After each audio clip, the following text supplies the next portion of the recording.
Follows is a summary and analysis of The Road by Cormac McCarthy. We will start this analysis where all of them do, at the very beginning.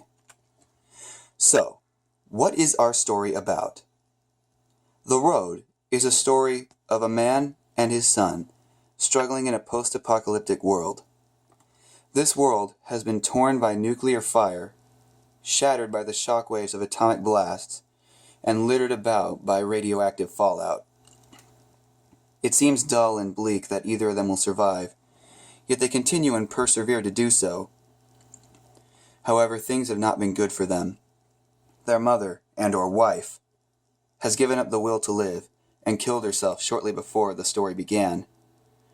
Another thing that is also not disclosed is how the nuclear war came about and who was responsible, because the book makes it clear that these things do not matter.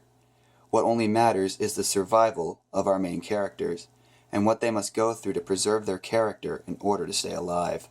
Even with the loss of a loved one, they continue on. There is also something that they fight for, and is a major theme of this story. The theme of carrying the fire, which is to say, doing the right thing even when it seems pointless or useless at the time. Because in reality, doing the right thing is always good. Doing the right thing is difficult, of course, and these two are forced to face many obstacles in the goal of keeping justice alive. They endure many other people who threaten their lives and many other situations that could kill them, such as rain, the atomic winter, and simply starvation and dehydration. Yet, even though it is difficult, they don't give up, they don't commit suicide, they don't give in to their lower urges. Instead, they do the right thing, no matter how terrible it makes their lives. Another major theme for the book is the fact that the father and son are not named. The entire idea behind not naming them is to make it seem like this could possibly be you. To make it seem like this could be someone you know, someone you care about, or yourself in this situation.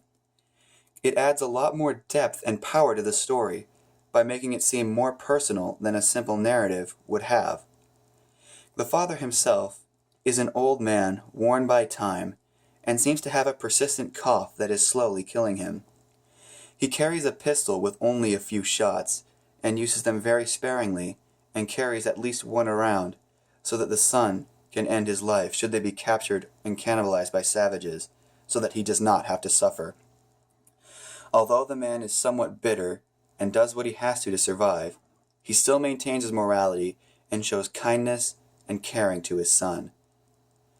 The son, on the other hand, is young, rather innocent, but not entirely, starved, and usually sad due to the world around him. He cries often at what he sees, the acts of savagery, cannibalism, rape, and other such terrors that exist in this world make him sad and suicidal at times. But the father reminds him to keep the fire alive, which is a concept that the boy himself comes up with. The father reminds the boy that life is always worth living, and good things are always worth fighting for. And even in the end, the boy never gives up on what he believes, nor does the father. There's lots of symbolism throughout this story, and one of them is ash. A strange symbol, but one that's very important. The ash occurs when the bombs fall, and all of the ash covers the buildings and ruins that remain in the world. The ash is dull and gray and makes the atmosphere seem hopeless, and that's really what the ash represents. Hopelessness. It covers everything, reminding everyone of how this world came to be, and what happened to it. The ash covers everything they come across, inside buildings, outside of buildings. It's everywhere. It reminds them that there is hopelessness, that there is despair everywhere, and that they could turn to it and give up. But they don't. And though the ash does not come to them, it covers the many bodies that they find along the way. The dead are covered in ash to symbolize that they are no more, that they are silent. But the boy and the father will not remain silent. They will continue to do the right thing, no matter what it takes. Another symbol, the biggest one in the story, is the boy himself, because he represents hope, a very rare thing in this world. He maintains something of an innocence, trying to see the best in people. Even when he comes across complete strangers, he tries to offer them food and sometimes medicine in order to help them along in their own survival. The father is not the same way, but the boy refuses to be as heartless as his father can be. He represents hope that the world can be good once again, that you don't always have to give in to savagery in order to stay alive, to give in to cannibalism and other such terrible acts. He's not going to be corrupted. He maintains the ways that his father teaches him, and though he feels low at times, he maintains his ways, his morality, and doesn't allow the world to cave in on him.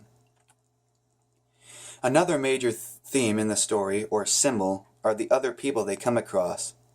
Though a very select few are not hostile, many of them are simply tribes of raiders who do whatever they have to stay alive. This includes cannibalism, rape, slavery, and many other acts that shall not be named. They do atrocious things in order to survive and represent anarchy in this world.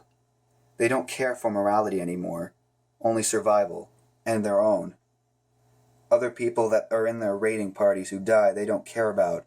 In fact, when the boy and the father come across a raiding party and see that one of their members dies, or rather, see to it that he dies, they end up eating his body and leaving. Nothing more. No burial, no respects, as they have no respects left. They do whatever they have to, no matter how grim. The father and son see their work all over the world, but they trudge on and don't let it get to them. The story concludes with a very touching moment of the father passing away, but reminding the son of what they fight for, and that he will have to do the fighting on his own now. The boy stays with his father's dead corpse for some time, until a kind older gentleman, a father himself, comes by and decides to take the boy with him on his adventures. He decides to keep the boy's morality alive, to fight for what he fights for, and to bring him into his family. His son, his daughter, and his wife are excited to see him, and we see that hope, morality, and goodwill will continue throughout society, even when it's torn apart, even when it's hard. The road reminds us that doing the right thing is always the good choice.